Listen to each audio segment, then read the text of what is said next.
Waiter نے دوبارہ اپنا سوال دہرایا۔ ساتھ بیٹھا فاتر کافی گہری نظر سے اس کے چہرے پر ہر نیا آتا جاتا رنگ دیکھ رہا تھا۔ میں کچھ نہیں لوں گی، مدھم آواز میں کہتے گردن جھکا دی۔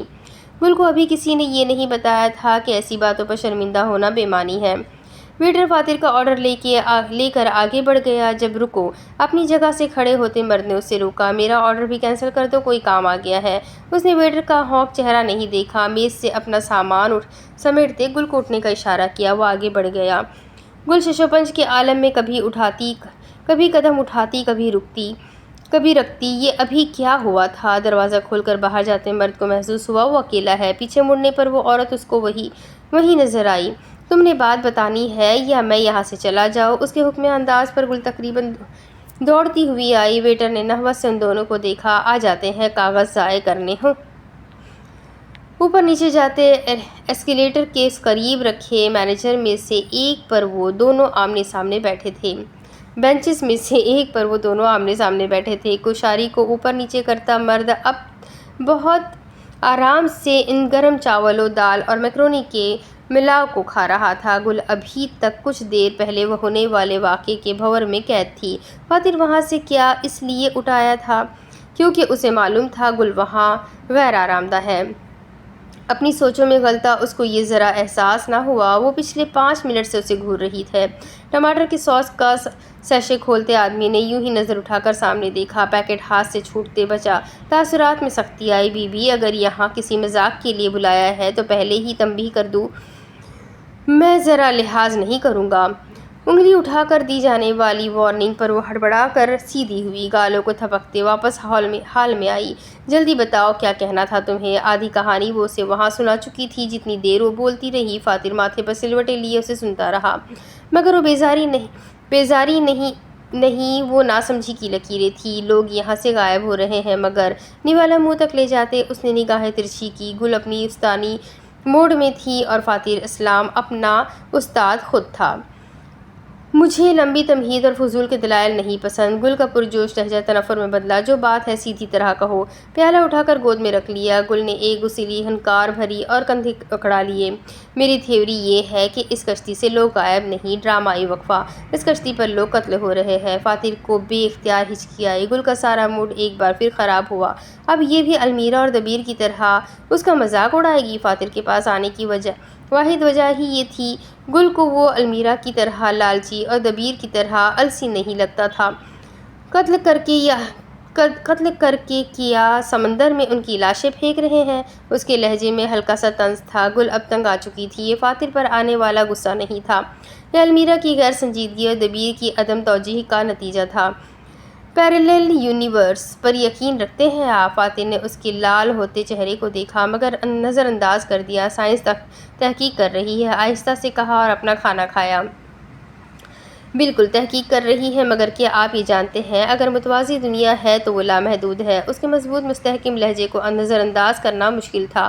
سائنس کا کہنا ہے اگر متوازی دنیا ہے تو وہ ہماری اس دنیا کے بالکل مخالف ہے۔ پیریلل کیا ہے؟ ایک راستے پر دو الگ رخ، ایک دنیا، دو الگ نظام۔ اس کی خود اعتمادی پر وہ ٹھٹکا، ہاتھ ہوا میں ہلاتے وہ یوں بات کر رہی تھی جیسے وہاں صرف فاتر ہی نہیں لاتعداد لوگ ہیں۔ زن بیزار مرد نے وہیں بیٹھے بیٹھے اعتراف کیا۔ یہ عورت اگر مجمع سے بھی مخاطب ہو تو وہاں چلتی فضا بھی ساکن ہو کر اسے سنے۔ اس بلاک پر عجیب تصاویر تھی ایسی کہ ماہ ملکہ دراصل عورتوں کے دور حکومت میں موجود کوئی کشتی تھی۔ اس کشتی پر سینکڑوں مرد عورتیں بس ایک ہی شخص کا حکم سنتے تھے، ماہ ملکہ، ملکہ کا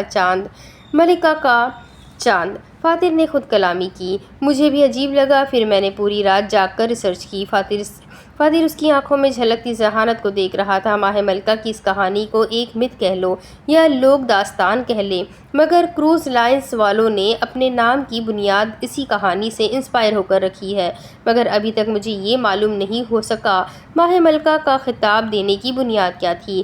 چپ کا روزہ رکھے عنبر آنکھیں سامنے بیٹھی نیلی آنکھوں کے لہجے میں جھلکتے مختلف رنگوں کا جائزہ کر رہی تھی، جہاں کبھی مضبوطی آتی، کہیں فکر، کبھی جوش دکھتا تو کبھی کشمکش۔ یہ لڑکی باہمت تھی، کسی قافلے کی سپہسالار جتنی باہمت۔ اس سوال کے لیے میرے نزدیک 2 تھیوریز ہیں، مگر یا تو وہ دونوں کہانیاں ہیں یا وہ کہانی ہی ہے۔ فاتر نے اس کی بات کاٹی، مگر وہاں اس کا وہ مغرور خود پسند انداز نہیں تھا۔ ماہ ملکہ کا ماضی کہانی ہوگا مگر اس کشتی میں ہوتے واقعات نہیں۔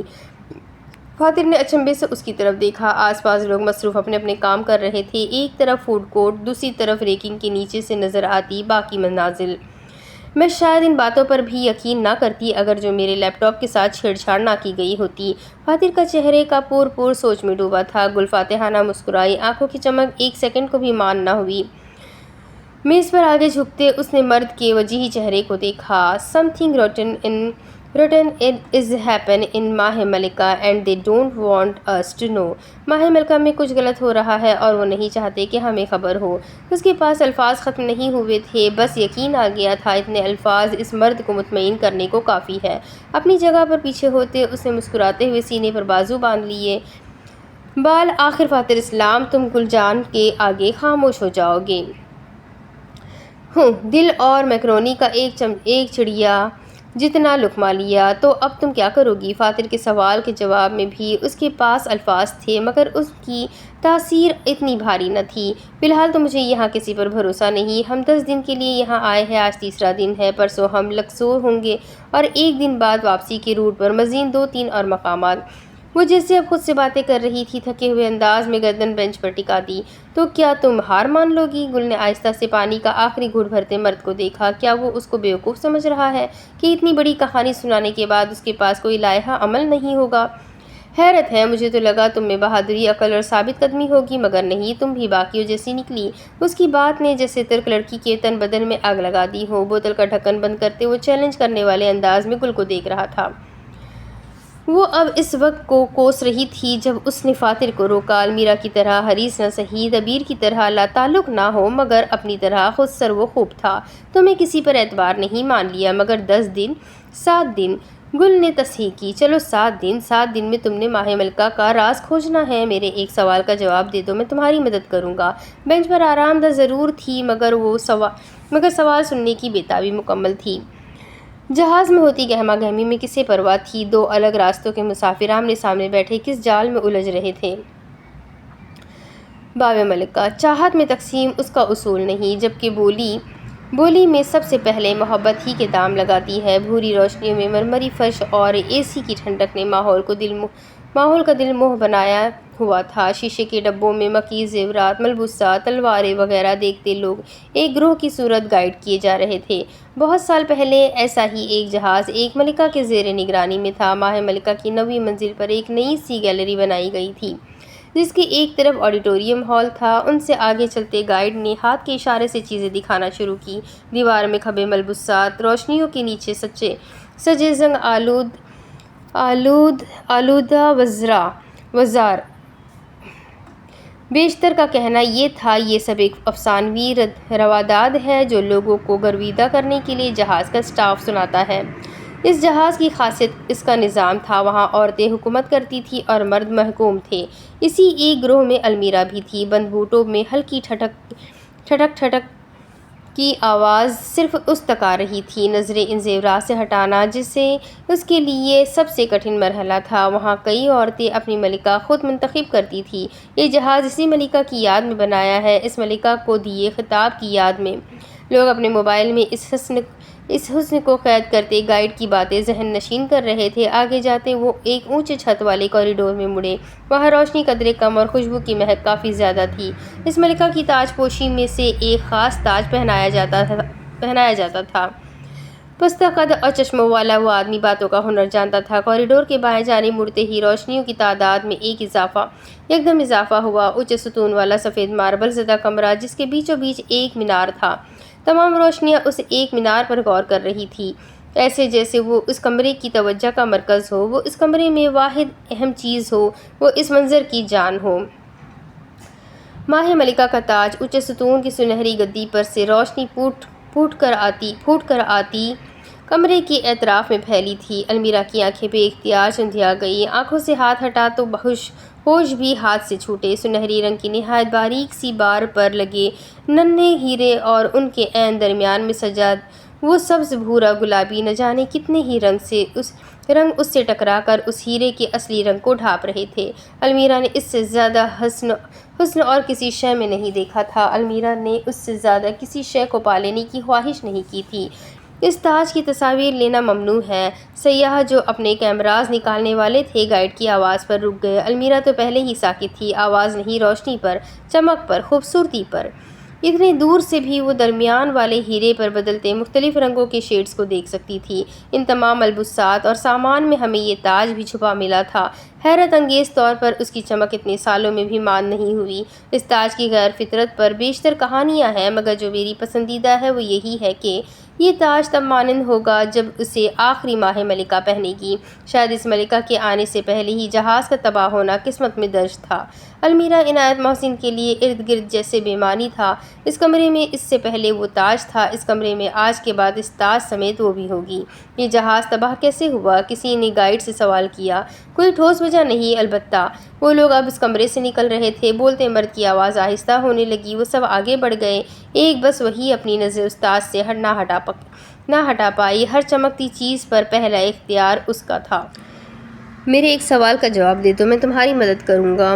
متجسس نیلی آنکھوں میں سوالوں سے بھری بے اعتمادی کی رنگت تھی۔ فاتر گھٹنوں پر کوہنیاں رکھے، مٹھیوں کو ایک ساتھ بینچ بچھے فرش کو دیکھ رہا تھا۔ ہونٹ اس طرح جدا تھے جیسے معلوم ہو کہ ان سے نکلنے والے الفاظ گفتگو کا رخ موڑ دیں گے۔ تم یہ سب کس لیے کر رہی ہو؟ اگر تمہیں یہ تمام ثبوت ملے ہیں اور بقول تمہارے یہاں کچھ غلط ہو رہا ہے تو تم کیوں اس غلط کو صحیح کرنا چاہ رہی ہو؟ لوگ تو خطرے سے دور بھاگتے ہیں، تم کیوں خطرے کے پیچھے دوڑ لگا رہی ہو؟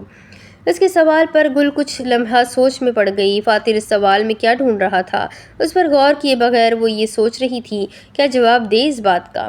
یوں ہی بینچ پر سستی سے بیٹھے فرش پر سجی ٹائلز میں ابھرتی چمکتی روشنیوں کے عکس کو دیکھنے لگی۔ میری ایک بہن تھی؟ گل نے آنکھیں میچ لی۔ فاتر اب گھٹنے پر ایک پاؤں رکھے اس کی طرف کی کہانی سننے کو بے تاب تھا۔ اسے عورتوں کے ساتھ گپیں ہانکنے میں دلچسپی نہیں تھی، مگر اسے حق کی پیروی اور ثابت قدم رہنے والے انسان کے ساتھ گفتگو اپنی طرف ضرور کھینچتی تھی۔ ہے مگر لاپتہ ہے۔ ذرا سی نظر سامنے ڈالی، مجھے یقین ہے وہ یہاں آئی تھی۔ یقین پر فیصلہ نہیں لیے جاتے، کہہ کون رہا ہے؟ دونوں میں ایک عجیب سی خاموشی تھی۔ خاموشی چھا گئی، غم، ندامت اور کسی پیارے کی خواہش اس خاموشی میں سنی جا سکتی تھی۔ آپ کو بھی تو ہے نا؟ اپنے باپ کے زندہ ہونے پر فاتر کچھ لمحات کے لیے سن ہو گیا۔ وار وہاں سے کیا تھا کہ اگر وہ بچتا بھی تو ضرب ضرور لگتی۔ مجھے لگتا ہے میری بہن یہاں ہونے والے کسی واقعے کی زد میں آئی تھی۔ دماغ میں پلتے تمام خیالات زبان کے ذریعے آزاد کر دیے گئے۔ تمہاری بہن لاپتہ کیسے ہوئی تھی؟ فاتر نے موضوع ایک بار دوبارہ بدل دیا۔ اس بار کا موڈ پہلے سے زیادہ کرب زدہ تھا۔ گل کی گردن میں گلٹی سی ابھر کر معدوم ہوئی۔ گھر سے بھاگی تھی۔ بھاگی ہوئی کو کون ڈھونڈ رہی ہے؟ بھاگی ہوئی کو ڈھونڈ رہی ہو؟ مبہم بیزاری اس کی آواز اور باڈی لینگویج میں آسانی سے محسوس کی جا سکتی تھی۔ وہ میری بہن ہے، میں اس پر گو اپ نہیں کروں گی جس طرح آپ نے اپنے باپ پر نہیں کیا۔ اتنا تو وہ بھی جان گئی تھی اپنے باپ کے ذکر سے وہ کتراتا ہے۔ اس مرتبہ بھی یہی ہوا۔ فاتر باپ کے حوالے پر کچھ دیر خاموش رہا، پھر خود کو ریلیکس کرتے اعلان کیا، ٹھیک ہے، میں فاتر اسلام تمہاری مدد کروں گا۔ گل حیران یا خوش نہیں ہوئی۔ فاتر کو اس کی خوشی سے فرق بھی نہیں تھا۔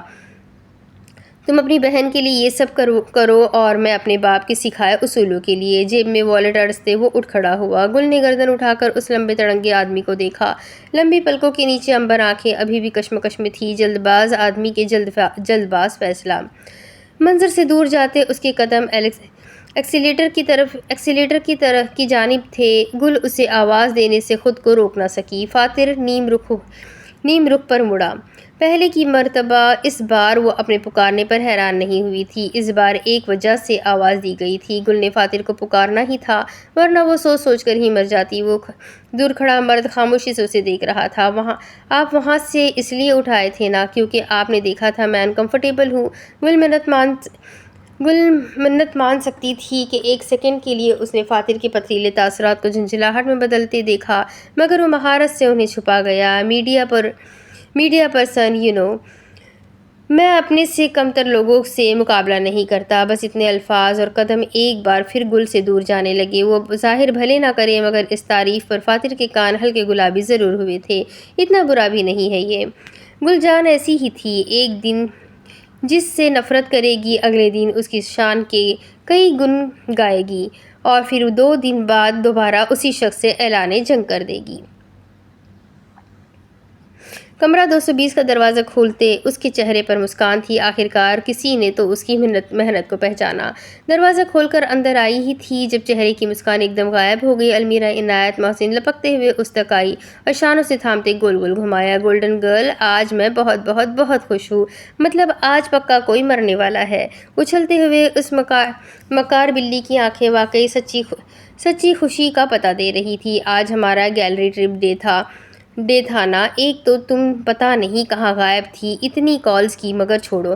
ناک چڑھاتے اس نے گل کے شانے آزاد کیے۔ وہ بھی المیرا کو کہنا چاہتی تھی اسے نیند آ رہی ہے، اسے بات نہیں سننی، مگر وہ گل تھی، لاکھ نفرت ضرور وہ نہ نہیں کر سکتی تھی۔ وہاں پر ایک تاج تھا، آنکھوں کے چمکتے جگنو پر گل نے دھیان نہیں دیا۔ ظاہر ہے ہوگا۔ آگے آتے اس نے کھلے بالوں کو برش کرنا شروع کیا۔ جب المیرا نے جلدی سے برش ہاتھ میں سے اچک لیا۔ المیرا گل کے کندھوں کا رخ آئینے کے سامنے کرتے اس نے اس کے سنہری بال اپنے ہاتھوں میں لیے۔ اتنے رف ہے تمہارے بال، کیا صحیح طرح دھوتی نہیں ہو؟ گل نے اس کے ہاتھ سے برش چھین لیا اور اپنے بال سمیٹنے لگی۔ بازو کو ہوا میں پھیلایا المیرا عنایت محسن بیڈ پر ڈھیر ہو گئی۔ وہ مجھے پکار رہا تھا۔ اس کی آواز میں ایک پرجوش احساس تھا، لہجے کی شرارت کمرے میں گونجنے لگی۔ گل جانتی تھی کہ وہ صرف تاج کی بات محض گل کو اس کی خوبصورتی کا احساس دلانے کے لیے نہیں کر رہی۔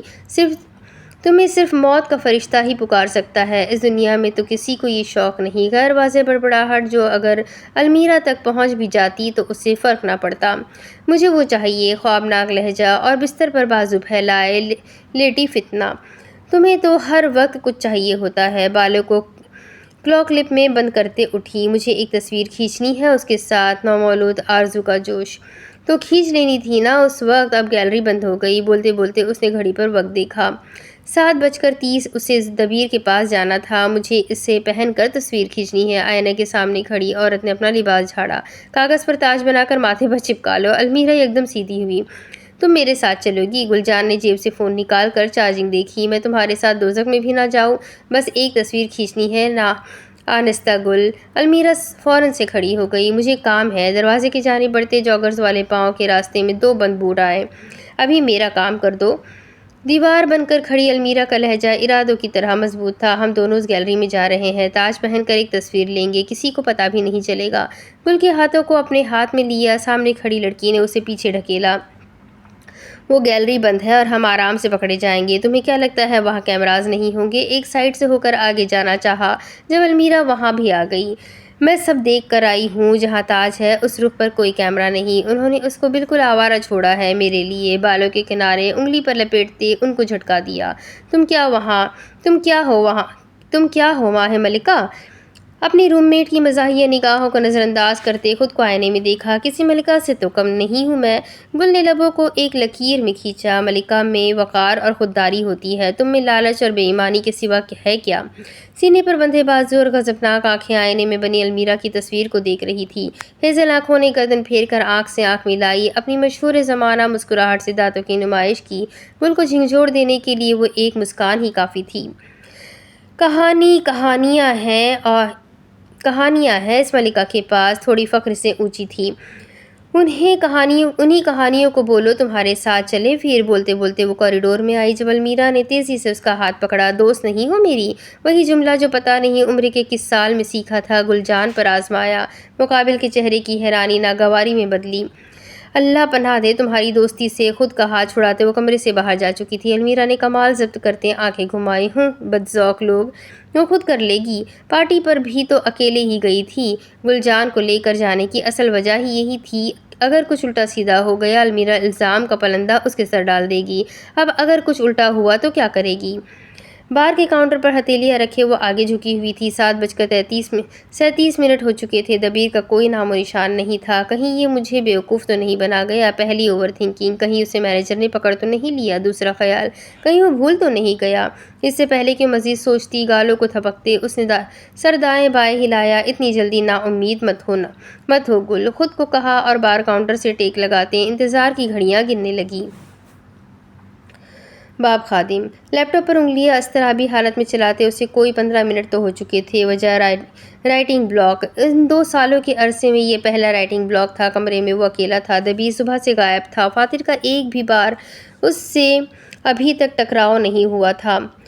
کھڑکی کے سامنے والی کرسی پر پہلو تبدیل کرتا کرتا تھک چکا تھا۔ الفاظ تھے کہ جیسے ساتھ ہی نہ دے رہے ہو، نہ اپنے ورک پلان کی کچھ سمجھ آ رہی تھی، نہ اپنی کتاب کی، اور اب ایک یہ نئی مصیبت ماہ ملکہ کے راز کی۔ گل کی باتوں کو ذہن سے جھٹکتے اپنا لیپ ٹاپ اٹھایا اور چھٹی منزل پر موجود روف ٹاپ پر جانے کا ارادہ کیا۔ کیا معلوم کھلی فضا میں کچھ لکھ لے۔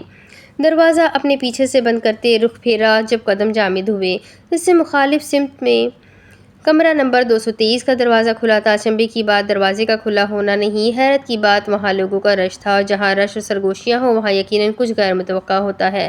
اتنے دور سے بھی وہ ان کی آنکھیں اور چہرے پڑھ کر یقین سے کہہ سکتا تھا وہاں کوئی خوشگوار تاثر نہیں ہے۔ لیپ ٹاپ بغل میں دبائے وہ بھی اس بھیڑ کی طرف آ گیا۔ لوگوں کو ایک نظر دیکھتے اس نے کھلے دروازے سے اندر جھانکا، قدم بے اختیار لڑکھڑائے، اوپر کا سانس اوپر اور نیچے کا نیچے رہ گیا، آنکھوں کا سیاہ رنگ کراہت سے پھیلا۔ وحشت، ہاں یہی ایک لفظ تھا جو سنہری بھوری آنکھوں میں چھائے تاثر کو بیان کر سکے۔ باب محافظ۔ 7:44 اور اس کے میزبان کا اب بھی کوئی نام و نشان نہیں تھا۔ کاؤنٹر پر رکھی اب تو کوہنی بھی سن ہو چکی تھی۔ مجھے بیوقوف بنا دیا کیا؟ شک اور بے یقینی کے عالم میں پوچھا گیا سوال۔ میں کیوں آ گئی اس مسٹری مین کی باتوں میں؟ خود سے کیا پچھتاوا۔ آئندہ میں نے کسی کی باتوں کا اعتبار نہیں کرنا، خود سے کیا عہد۔ اوور تھنکر اپنے ذہن میں ابلتے خیال کو رد کرتی تو وہیں 4 مزید نئے انکشافات جنم پاتے۔ اسی دوران پینٹری کی طرف کا چھوٹا سا دروازہ کھلا۔ گل جان کی خوشی 7ویں آسمان کو چھونے لگی۔ پینٹری سے ایک پختہ قد والی اسٹاف ورکر باہر نکلی۔ ساری خوشی واپس زمین پر آ ٹپکی۔ نا امید ہوتے چہرہ ہتھیلیوں میں گراتے دوبارہ انتظار کرنے لگی۔ باب ملکہ۔ ملکہ چاہ ملکہ مہا، ہیرے کی چمک اسے خود کی طرف بلاتی ہے۔ آئینے میں ایک آخری نظر خود پر ڈالتے برش سے بالوں میں آئی سلوٹیں دور کی، سادی لپ گلاس اٹھاتے میرون لپ سٹک زدہ ہونٹوں پر لگائی، گول مٹول ہونٹ چمکنے لگے۔ وہ یہ کر سکتی ہے، اس کا آٹوفوبیا اتنا بھی برا نہیں۔ خود کا سارا ڈر کمرے میں چھوڑتے وہ اپنے اسی خوشکن انداز میں باہر نکلی۔ ملکہ تھی، ملکہ کے دل میں لاکھ ڈر، خوف، وسوسہ جنم لے، وہ اپنی رعایا پر کچھ ظاہر نہیں کرتی۔ یہ کیا ہو رہا ہے؟ خود کو دی جانے والی موٹیویشن کے درمیان بریک ماری۔ کمرہ 223 کے دروازے کے سامنے لگے مجمع اپنے آپ کو کہی جانے والی اچھی باتوں سے زیادہ اہم تھا۔ المیرا کے اندر ٹو لینے والی روح زندہ ہوئی۔ جہاں لوگ اور سرگوشیاں ہوں وہاں کھٹی میٹھی کہانیاں بھرپور ملتی ہیں۔ دبے پاؤں چلتی وہ ان لوگوں کے ہجوم کے قریب آئی۔ جب اسے رش میں ایک شناسا چہرہ دکھا، لمبا خوبرو فاتر اسلام کمرے کے اندر جھانک رہا تھا۔ المیرا تیزی سے اب اس کے کندھے کے قریب رکی اور رش میں سے جگہ بناتی آگے جا کھڑی ہوئی۔ اس سے پہلے کہ مزید قدم اٹھتے کمرے کے اندر کے منظر نے اسے جکڑ لیا۔ حلق جیسے تمام الفاظ سے خالی ہو گئی آنکھیں جو دیکھ رہی تھی، ذہن اس پر یقین نہیں کر پا رہا تھا۔ بدن پر جیسے چونٹیاں رینگتی محسوس ہوئی۔ تعجب سبز بھوری آنکھوں میں یہ جذبہ اس وقت بنیادی تھا۔ باب محافظ۔ بھاڑ میں جائے وہ گنجا۔ سنہری لفٹ کے دروازے اپنی مخصوص آواز سے جدا ہوئے تو منہ ہی منہ میں بولتی گل جان باہر نکلی۔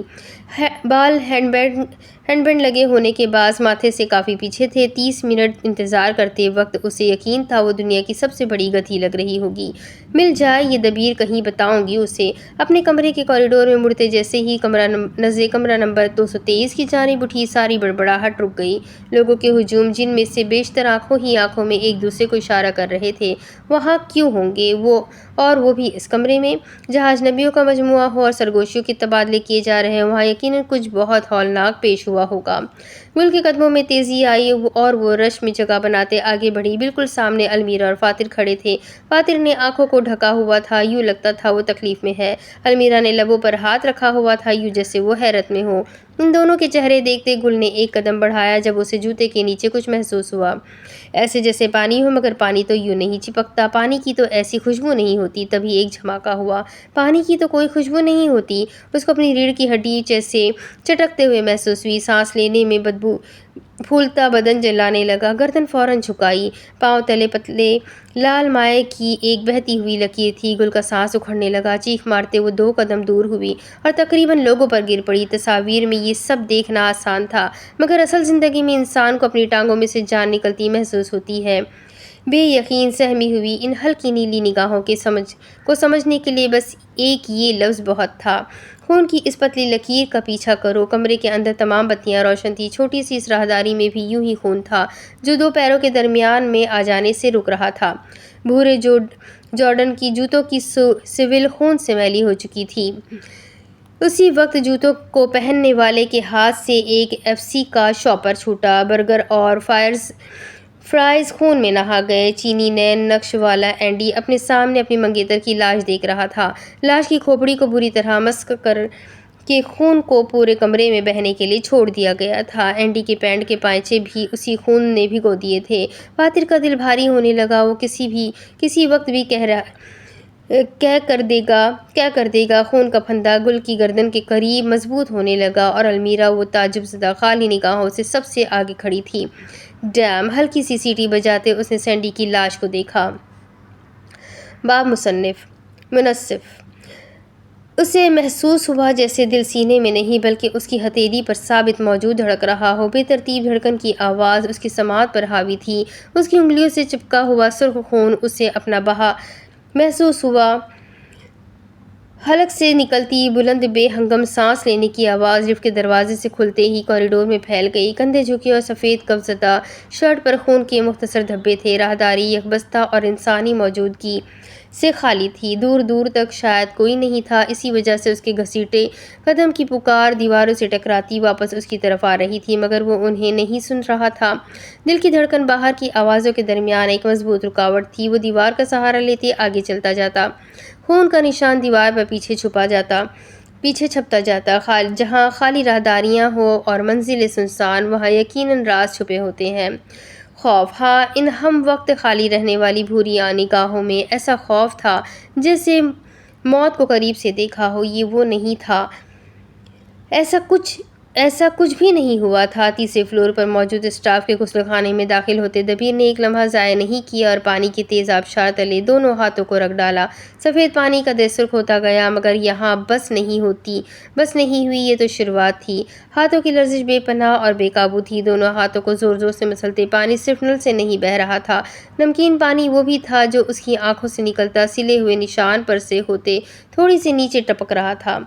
دبیر کے سینے پر نہ جانے کہاں سے اتنا وزن آ گیا کہ سانس اور آنسو دینے دونوں ایک دوسرے میں گھلنے لگے۔ یہ فریب تھا۔ اسے توضیح چاہیے کہ یہ سب فریب تھا۔ روشن آئینے کے سامنے کھڑا ایک مرد بلند و بانگ دہاڑے مار کر رو رہا تھا۔ آواز دروازے سے باہر جاتی سنسان ہال وے میں گونجنے لگی۔ وہ گنہگار نہیں تھا، اس کا یقین کرو، وہ گنہگار نہیں تھا۔ سنک سے نکلتی آواز اور ہتھیلیوں کی رگڑ میں اس کی سسکیاں کبھی دبتی تو کبھی بلند ہوتی۔ کندھے جھکتے تو وہ آنسو پوچھتا، چہرہ مزید گیلا ہو جاتا۔ وہ بے بس تھا اور بے وقوف بھی۔ کیا گنہگار بے بس اور بے وقوف نہیں ہوتے؟ نچلا لب دانت تلے دبائے وہ اندر ہی اندر گھٹ رہا تھا۔ یہ واقعی ایک عام جہاز نہیں تھا۔ تو آخر اس جہاز کا کیا راز ہے؟ یہ جاننے کے لیے آپ سب لوگوں کو میرے ساتھ بنے رہنا ہوگا۔ جلدی سے ویڈیو کو لائک کریں، چینل کو سبسکرائب کریں، بیل آئیکن کو ضرور دبا دیں۔ اس ایپیسوڈ کو پورا کرنے میں نے کافی وقت لگا دیا۔ آئی ہوپ آپ لوگ ضرور انجوائے کریں گے۔ تو پھر انشاءاللہ سنیے، اور جو لوگ پچھلے ایپیسوڈ نہیں سن سکے تو پلے لسٹ اویلیبل ہے، آپ اس پر سن سکتے ہیں۔ ساتھ ہی کمنٹ کر کے ضرور بتائیں کہ آپ کو یہ ناول کیسا لگ رہا ہے۔ بہت ہی انٹرسٹنگ، بہت ہی یونیک اور بہت ہی ڈیفرنٹ ناول ہے۔ تو جلدی سے اپنے لوگوں کے ساتھ اپنے کانٹیکٹس میں ضرور شیئر کریں۔ ملتے ہیں اگلے ویڈیو میں، تب تک کے لیے اپنا خوب سارا خیال رکھیں، مجھے بھی دعاؤں میں یاد رکھیں۔ اللہ حافظ۔